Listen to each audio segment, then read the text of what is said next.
The Nintendo Switch 2 keycard situation seemingly takes a new form each and every week. The question now is, what on earth happened this time around? Well, let's break that all down. Up next.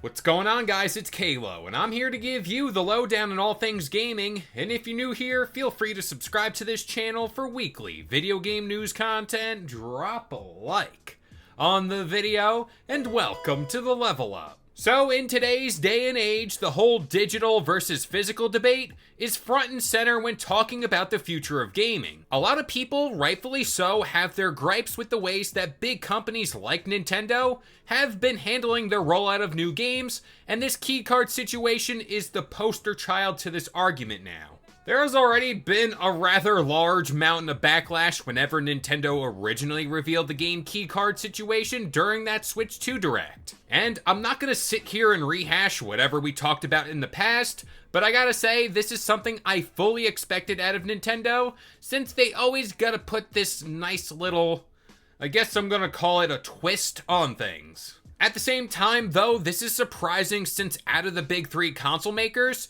Nintendo fans are really invested in physical gaming. And that especially goes for in Japan, so you'd think they'd just stick to it. But as I always say when talking about gaming news, context is always key, because it's often lost in the clickbaity headlines and rage bait that we see all over the place.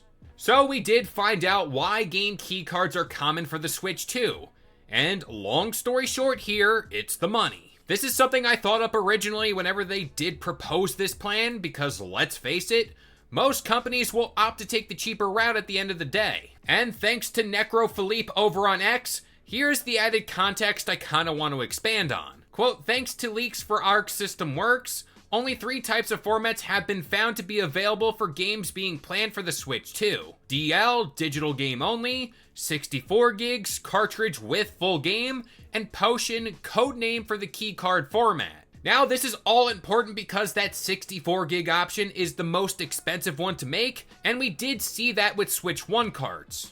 This is why companies are opting to take the keycard option, mainly because if a developer releases a smaller game on the Switch 2, and let's just say that game is around 10 gigs, or if I really want to be generous, 20, they really wouldn't need the full 64 gigs on that physical card option. And let's just say they do take the 64 gig card.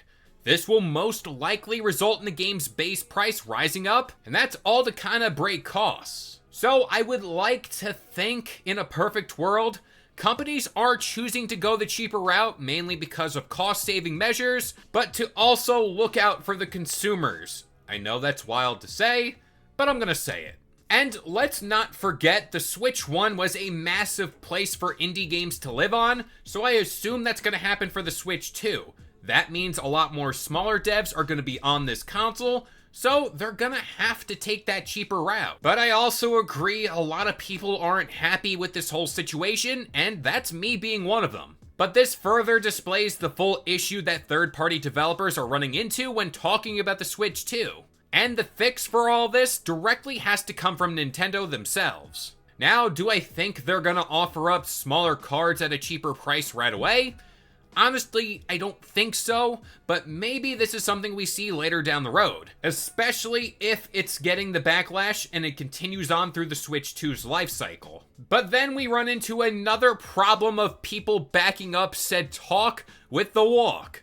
But we've seen how that went when the Switch 2 sold out in record time, despite how many people complained about the price. But with all that being said, I'm gonna pass this one off to you guys. What do you think about all this? Also, real quick, before we do leave this here video, I just want to say thank you to each and every one of you guys. I was out there at PAX East covering a bunch of games for Game Sandwich. You might want to go check out the videos I'm doing over there.